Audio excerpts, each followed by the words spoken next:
वणी येथील निरगुडा नदीपात्रात घरकुल लाभार्थ्यांसाठी वाळू सत्याग्रह आंदोलन। यवतमाळ जिल्ह्यातील 16 तालुक्यामध्ये 2.25 लाख घरकुल विविध योजनेतून मंजूर करण्यात आले। वणी तालुक्यामध्ये 10,000 घरकुल मंजूर झाले। त्यापैकी अनेक घरकुल लाभार्थ्यांना रेती चढा दरम्यान विकत घ्यावे लागते। घरकुल लाभार्थ्यांना 5 ब्रास वाळू मोफत देण्याचे धोरण अवलंबण्यात आले आहे, परंतु त्याची अंमलबजावणी होत नाही। परिणामी अनेक गरजू घरकुल लाभार्थ्यांचे घर बांधकाम अर्ध्यावर थांबले आहे।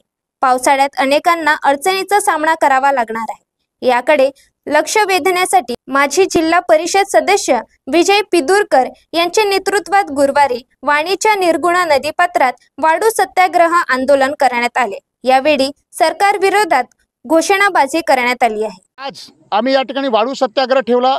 या ठिकाणी काल आम्हाला खनिकर्म अधिकाऱ्यांनी पत्र दिले की आम्ही जे तहसीलदारांना कळवलेलं आहे आणि काल माननीय चंद्रशेखर बावनकुळे साहेब यांनी विषय करून सांगितलं, आता तुम्ही या ठिकाणी विलंब केला नाही पाहिजे, 0 रॉयल्टी पास त्या ठिकाणी दिले पाहिजे। ऑनलाईन नाही दिले तर त्यांना ऑफलाईन या ठिकाणी आपण उपलब्ध करून दिले पाहिजे आणि त्याची अंमलबजावणी या ठिकाणी होण्यासाठी आम्ही या ठिकाणी निवेदन देऊन सत्याग्रह करतो आणि माननीय तहसीलदार साहेब या ठिकाणी येऊन खरंच आम्हाला उद्यापासून या ठिकाणी वाळूचे पासेस आज किंवा उद्या देऊन ते वाळूचे मोफत लाभ ट्रॅक्टरने घेऊन जाण्याचे देणार आहे का, आणि यावर ते देऊ शकत नसेल तर येणाऱ्या 5 दिवसात आम्ही याच ठिकाणी सविनय कायदेभंगाचं आंदोलन करणार आहोत आणि आपलं ट्रॅक्टर घेऊन आपलं पंचायत समितीची मंजूरवाली यादी चारगावची शिरपूरची त्या ट्रॅक्टरला लावून तलाठी यांना सूचना करून ग्रामसेवकाला सूचना करून ते उपस्थित राहिले। ठीक आहे, नाही राहिले तर मोफत वाळू धोरणानुसार हक्काची वाळू घेऊन आम्ही इथून घेऊन जाणार। ती चोरी नाही आहे, तो आमचा हक्क आहे।